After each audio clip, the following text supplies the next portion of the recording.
తెలంగాణలో భారీగా మరణాలు. పిడుగుల వానకు జనాల మృతి. పిడుగుల వాన వికారాబాద్ జిల్లాలో ముగ్గురు మృతి. సంగారెడ్డి, మెదక్ జిల్లాల్లోనూ వర్షం. ఈదురుగాలులకు పంట తోటల ధ్వంసం. నేల కొరిగిన విద్యుత్ స్తంభాలు. కరెంటు బంద్. హైదరాబాద్లో పలు ప్రాంతాల్లో కుండపోత. రోడ్లన్నీ జలమయం. భారీగా ట్రాఫిక్ జామ్. మరో 5 రోజుల పాటు వర్షాలు. ముఖ్యంగా రాష్ట్రంలోని పలు జిల్లాల్లో కురిసిన వర్షాల కారణంగా భారీగా చనిపోవడం అయితే జరిగిందనమాట. మనం చూసుకున్నట్లయితే పిడుగుపాటుకు ముగ్గురు అయితే చనిపోయారు.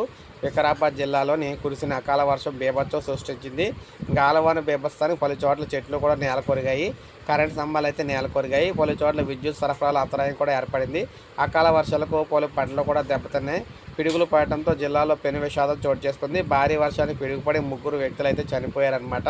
మరొకరికి తీవ్ర గాయాలయ్యాయి. ఈ విషాదకర ఘటన యాలాల మండలంలో అయితే చోటు చేసుకుంది. సో ఏది ఏమన్నా మొత్తం మీద భారీ వర్షాలతో తెలంగాణలో పిడుగులు పడి చాలామంది అయితే చనిపోతూ ఉన్నారు.